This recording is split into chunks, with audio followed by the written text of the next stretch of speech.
you're just joining us, you're watching the conversation right here on Lagos Television. 2027 general election is around the corner, and of course, activities are gearing up. We do know that primaries of political parties have started across the country. Of course, the timelines for that to happen is just here with us, so we're in the season already. But the conversation this morning is about 2027 general elections and the Nigerian media. Now, as we prepare for this defining democratic transition, the stakes have never been higher, from digital disinformation to political communication, voter education, media regulation, artificial intelligence, civic participation, and the power of storytelling. The media remains both the mirror and the model of public perception. Now, I will get into it because we have little time to dissect this conversation. Joining me this morning is a media career development specialist, is a journalist as well, is a lecturer. Please make welcome Mr. Lekan Otufodunrin. Pleasure to have you join us this morning. My pleasure too. I don't want to read through everything I've written down, but the stakes are high ahead of election, and the media sits in the heart of everything that happens. Either we're reporting it, either we are curating it, analyzing it, or we are even talking about the players, so that people can understand exactly what is happening. I guess my first question is, as we approach the 2027 general elections, what critical role will the media play in being unbiased in telling the story of the process as we approach 2027? Well, thank you. Like you said, we have a critical role to play. We are reporting the primaries. We are waiting for the candidates to emerge, and we are waiting for the election. So we need to play that role where we are more or less the referee, watching them. We are not politicians. We are reporting who is being selected to represent a party, and who is going to compete against other parties in other parties. So our role is to ensure that we remain very objective, we remain very accurate in our reporting. We do not give room for people to accuse us of pandering to any part of the political divide, which is very, very important, because trust is very, very important. People expect that when they hear from us, then we are saying the truth. And we must not do anything to make people doubt our integrity as we cover the election. Okay, I do know that democracy is the baby of the media. I remember how journalists fought the military day and night to ensure that we have the democracy that we do enjoy today. But then Joshua mentioned transparency. How careful should we be in carrying out our functions, our roles, in such a way that we do not heat up the polity in favor of a particular political party or candidate? Well, number one, we need to understand the law. And that's one of the things I think is also a problem for some part of the media. We need to understand the media law, the electoral law, what it says, so that we don't say things that are not to be and don't lead people on the wrong path. So it's important that we have that clarity about what the law says. And at every point when we are getting a report or we are covering an election, we must stick to the facts of the matter. And again, I keep saying we need to understand the issue, because I've seen instances where even the media does not understand the issue and people are giving false hope. And when the reality comes, people are doubting who actually misled them. So it's important that we have that understanding of the electoral law, of the regulation, like you mentioned, Lada. Our ethics is still very, very fundamental at this point in time, when it says that we should be accurate, we should be fair, we should be balanced, we should be objective, we should promote national interest, we should not promote violence, because politics has a way of degenerating to violence when people dispute electoral results. Okay, which brings me to the question whether the media, even as we approach 2027, has learned anything from what played out in 2023. where at one point the media was even at the center of it, being fined for breaches of the NBC code, saying being partisan, hitting up the polity, and of course that was also when we heard that so many civil organizations said, look, you can't fine, you can't give the punitive measure, you are affecting the editorial judgment. Even recently, NBC had to come out and say, look, you are not supposed to give your opinion. They laid out the rules, and people were castigating NBC for actually trying to editorialize media organization. How do the media play its role without being seen to either stifle or spoon feed the public with information they need to know? Well, I keep going back to the fact, if I look at this issue of civil society and NBC, somehow I think there's a problem. So that regulation has been there. It's not new. Yeah. It's not new. They're just trying to reinforce it, and doing so because they are seeing signs already that people some media houses, you were talking about what lessons have we learned. Unfortunately, a number of some of the people reporting now were not part of that. Some media houses themselves don't understand the issue.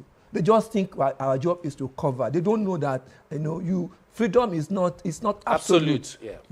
And that there are laws that we need to abide with. When people call in on radio program and they call name, it's incumbent on media organizations to call them to order, to say, no, you cannot make allegations that are not presenters on program, that are not verified.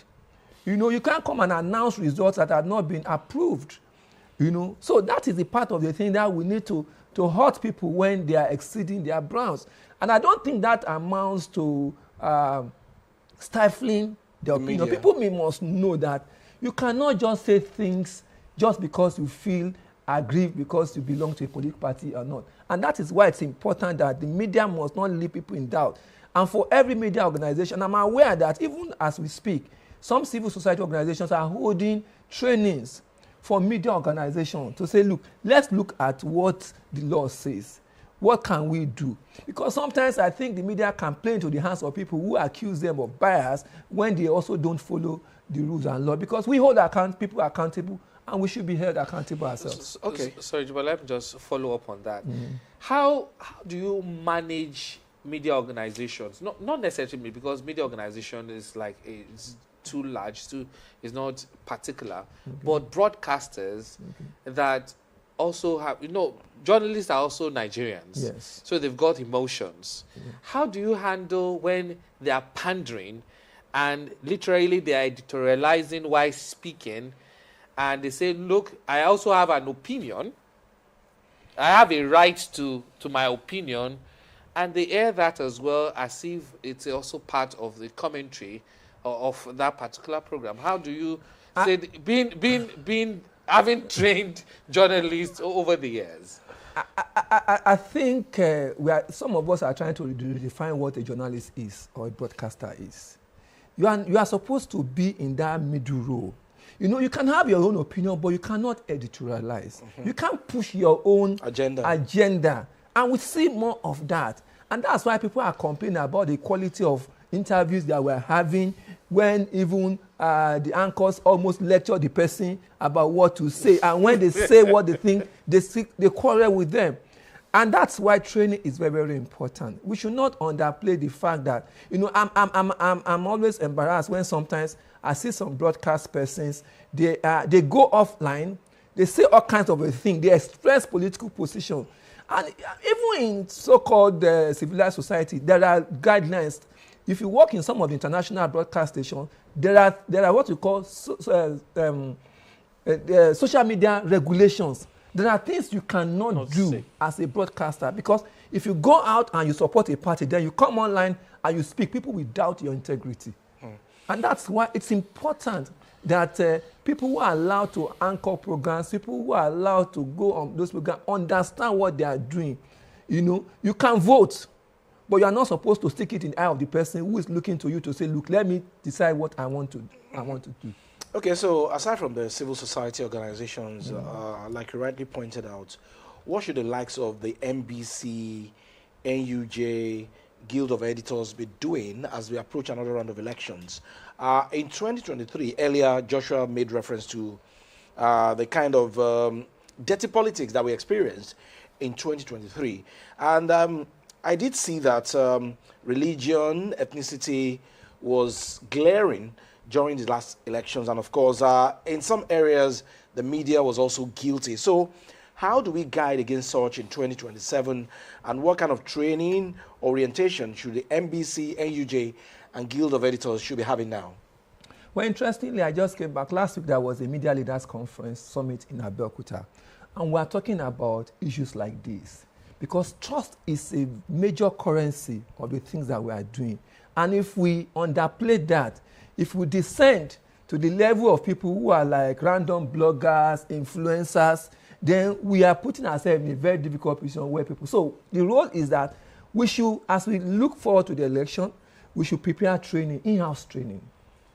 NUJ, Guild of Editors, you know, they should hold trainings, and those trainings should be like, let's look at what the law says. Because some people are doubting whether NBC has the power to do what it's doing. Mm-hmm. They have the power to do those things. And ordinarily, they should not even be asking. People should know. So their role is to remind people of what they need to do. We need to examine the last election. It has to be critical that we examine what went wrong. What did we do right? What can we do better at this time? And who is fit? You know, and we should also let our people know, again, like we said, you have your own personal opinion. You can go and vote, but don't load it on people when you anchor program or when you write on your opinion. You're entitled to your opinion. So, but before let me just piggyback a little bit. So you have very experienced, so-called experienced broadcasters, and they feel that the platform gives them the opportunity to do all that editorializing while also being a broadcaster meant to sift through the information and give Nigerians what they need to know. Because they feel that that platform enough, the fact that they're there, gives them the right to do all that, and nobody literally can call them to order, because if you do that, you feel as if you are trying to castigate them. They read meanings to it. So how do we handle that? That's on one hand. The second question is, politicians are always playing games. Mm-hmm. How will the media do its work without pandering to the games that politicians play? Because every time they come on any platform, they are actually passing across, they are after a particular narrative. So for media organizations, media managers, owners, they need to hold their staff accountable. You know, it's sounding like we're repeating this, but we need to hold our staff accountable. We are taking it for granted that some of these people know what they are supposed to do. We're taking it for granted. And I've seen that. So, I mean, I've been at a media training before where I asked, how many of you have read the code of ethics for journalists? How many of you know the broadcasting code? More than half of them have never read. And they say, where there is no law, there is no offense. Mm-hmm. So we need to really sit down with people and say, look, this is what the law says. This is where you can not exceed, and this is what you cannot do. So it's incumbent on media owners to remind their staff, you know, to also sanction. Because I find it very difficult when we hold people accountable, when we question people's integrity, and our own integrity is at stake, and it's obvious, you know. I mean, I can give an example where I may not mention names. So that there was instance when the last case that happened for, I think, ADC, and they circumvented the judicial process, and people were hailing them, only for the thing to come back, and they were now accepting the judicial pronouncement again. And at that point, those journalists who were hailing them now realize how they have also misled those people. So, but I don't know. Media houses need ombudsman. They need internal control systems. And again, it is not new. These things have been there. It's unfortunate that we have eroded those quality control measures that used to guide media organizations. if you have internet, if you review programs and people are told where they have heard, and people are pulled down programs to show that yes, you don't own this station, you cannot just say what, people will know that yes, they are not the superstar that they think they are.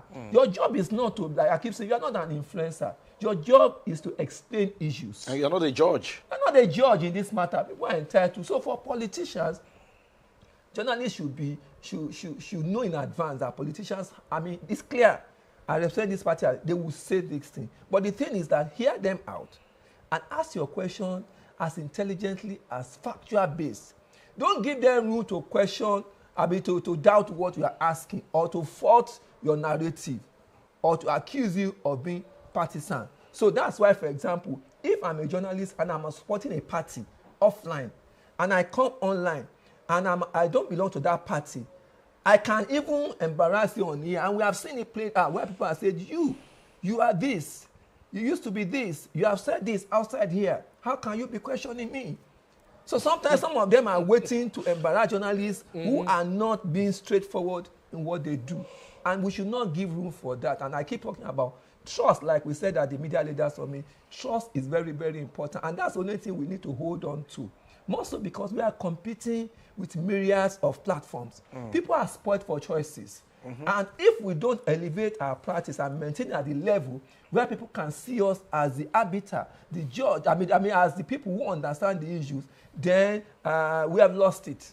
And it'll be very unfortunate. Okay, the media landscape is quite broad when you look at it. We have traditional media, then we have social media, bloggers, and all sorts. And because these people have followers, they have the advantage of tweaking information in their favor to suit their agenda. So what are those sanctions that should be put in place for bloggers and social media operators in a way that what we had in 2023 would not repeat itself in 2027?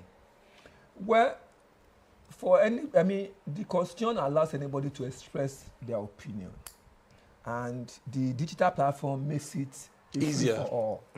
But people should remember that for every freedom, there is a responsibility. So whether you are a blogger, whether you are an influencer, know that you are not supposed to be, and that is why sometimes the law catches up with them.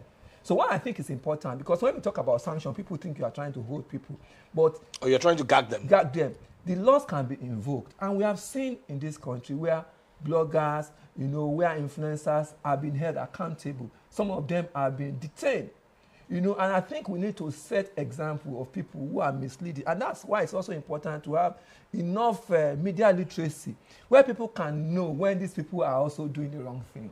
Because sometimes people share all kind of things on WhatsApp, and they believe this thing. And so, we are talking about just this morning, there's a front page of a national newspaper, supposedly listing candidates that have been cleared and not cleared. But it's a fake edition of that newspaper, and it's a very prominent newspaper. So it takes somebody who is discerning to know that this is wrong. And that could have triggered anything. Exactly. In fact, how many people are seeing the correction? Many people have gone to town to say, this is what. So which brings me to the question, how can Nigerians identify credible political information online, especially with the rise of AI-generated content and manipulated videos? Well, it will be, like I jokingly say, seeing is no longer believing. So don't believe everything you see online, especially when the platforms are doubtful, especially when there is no credible source, especially when they are sensational. Those are the indicators that you see. And what we advise people is that for whatever information that you see online, find verifiable platform where you can confirm. If you don't do that, for some of these things, you will see it. They make outrageous claims. They pander to what they think people want to hear. So there's a level of fact-checking that people should. Your first default is not to trust some of those platforms that you are seeing. Random, forwarded many times on WhatsApp, or even today, we need to be aware that even when you see a domain name, the name of a website, you need to be sure that it's that particular one, because it's also tricked these days. And not to talk of AI. When you are watching a video that looks real and it's everything about it's false. So people should not be too excited, and people themselves should know that they can easily be fooled. If you know that, then you will not take too many seriously anything that you receive that is not coming from a verifiable. I keep talking about, and that is why we who claim to be the professional must raise the standard. When we lower it, there will be no difference between us and those people that we are complaining about. Okay, so as we build up to another round of elections, in terms of voter education, voter awareness, how well do you think we are fed as the watchdog of the society? Well, we are playing our roles. Like we said, we've been monitoring this election. Do we need to do more? We definitely need to do more. We need to guide the public. We need to educate them. We need to make them understand how to hold their representative accountable. What kind of questions do you ask people who say they want to contest? Not just follow people blindfoldedly. What was their performance the last time? And your vote is your opportunity to say. People say votes don't count. I tell people, it does. We see the sign that it does, and that's why you must. So we need, as the media, like we're saying, educate the people, alert them about what is coming, and present them with the options of what they will need to choose from. I have a double-decker question for you. One is, how important is responsible media reporting in preventing electoral violence? And number two is, what role should the media play in holding institutions like INEC and political actors accountable before and during the elections? And finally, do you think we need to introduce live fact-checking even during political shows? For election, for violence, yes, our constitution, our code of ethics says we should not promote violence. I keep saying this, and when I say it, because sometimes it's also because, like I keep saying, many media houses don't actually make their people understand this. And when you see any information that is likely to inflame passion, you should be conflict sensitive. Remembering that if this country burns, we are not going to be spared. It will affect us too. So it's important not to promote violence. It's important to check what claims people are making, and there are even information that you have that you are not supposed to also share or broadcast, because if it has grave implication for political actors. Yes, we need to monitor them, because sometimes they also have guidelines guiding their operation, and when they also don't do the right thing, we need to remind them constantly. When they take decisions, that we think that can be misinterpreted, we need to remind them to be as fair as possible, so that those people who accuse them of being partisan will not have ready-made excuse over them. For fact-checking live, if it is possible, I think it will be wonderful, because people make all kinds of claims these days. And the advantage of fact-checking considers that it makes people know that when I'm going on this station, they are going to fact-check me. When I make a wrong claim, somebody is going to say, this is false, this is true, this is doubtful, this does not match those things. And that's why fact-checking has become very, very, very important. The more politicians or anybody in government know that they can be fact-checked, and we actually fact-check, and we come out with a verdict, the more careful they will be. For now, they are assuming that we don't understand what they are saying and that they can get away with any false claim. I remember you taught me fact-checking at NIJ. Thank you very much, Mr. Lekan Otufodunrin, for joining us this morning. He is a journalist and, of course, a media career development specialist. I think you need to be in one of his training for you to know, because so many times we see broadcasters as well, like us, our colleagues, do some things and you begin to wonder, are we in the same profession, or do you exactly know what is happening out there? That's about it for the conversation about 2027 election and the Nigerian media. We'll take a very short break. When we come back from this break, Joy is standing by. Don't go anywhere. The views expressed on this program do not represent that of the producer, management of Lagos Television, or the Lagos State Government. They remain the perspectives of those expressing them. Thank you for staying with Lagos Television.